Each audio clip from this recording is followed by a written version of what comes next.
Ya, saudara, yang jadi perhatian publik dalam reshuffle Kabinet Merah Putih adalah digantinya Menteri Keuangan Sri Mulyani. Nama Sri Mulyani langsung merajai trending topik di media sosial hingga jadi sorotan media asing. Dampaknya indeks harga saham gabungan anjlok.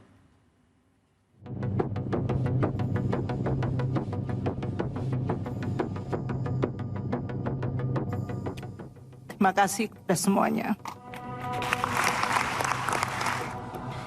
Selesai sudah tugas Sri Mulyani Indrawati sebagai bendahara negara selama hampir 1 dekade terakhir.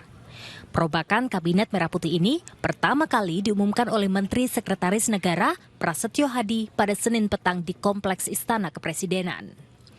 Di penghujung Agustus lalu, isu liar mundurnya Sri Mulyani sempat mencuat setelah demo besar-besaran hingga berujung penjarahan rumahnya. Kini, digantinya Sri Mulyani memunculkan pertanyaan, apakah Sri Mulyani memang mundur atau dicopot?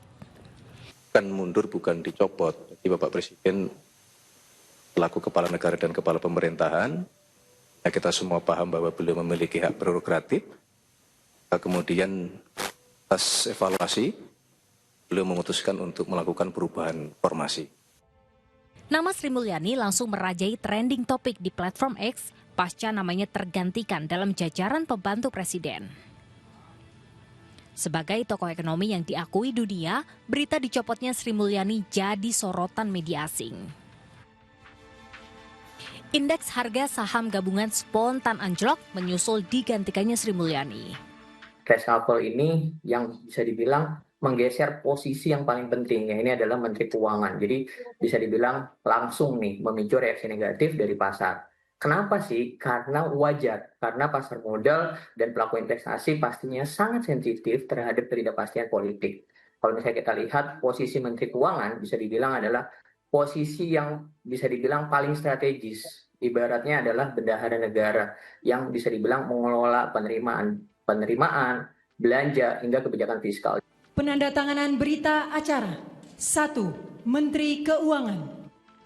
Sosok Ketua Dewan Komisioner Lembaga Penjamin Simpanan atau LPS, Purbaya Yudi Sadewa, kini mengambil alih tongkat estafet kepemimpinan Kementerian Keuangan. Mampukah? Begini jawabannya. Kalau IHSG anjlok biasa mungkin takut, tapi kan saya lama di pasar, saya 15 tahun lebih di pasar, jadi saya tahu betul bagaimana memperbaiki ekonomi. Jadi kalau Anda tanya pengalaman saya, apakah saya cukup tahu? Amat tahu, jadi Anda nggak usah khawatir. Jadi optimis Pak untuk kenaikan tersebut Pak? Optimis, jadi masa depan kita akan cerah. Menurut pengamat ekonomi, ini deretan PR yang harus dikebut oleh Menteri Keuangan yang baru.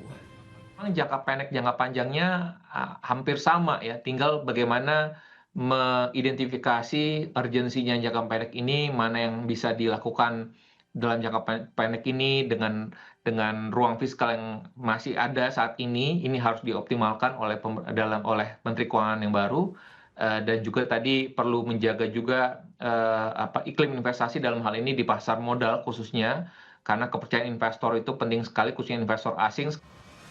Pencopotan Sri Mulyani bukan sekedar pergantian menteri, tapi babak baru dalam sejarah ekonomi Indonesia. Ekspektasi besar menggantung di benak publik. Apakah pengganti Sri Mulyani mampu membawa perekonomian berlayar di tengah tantangan global yang semakin tak terduga?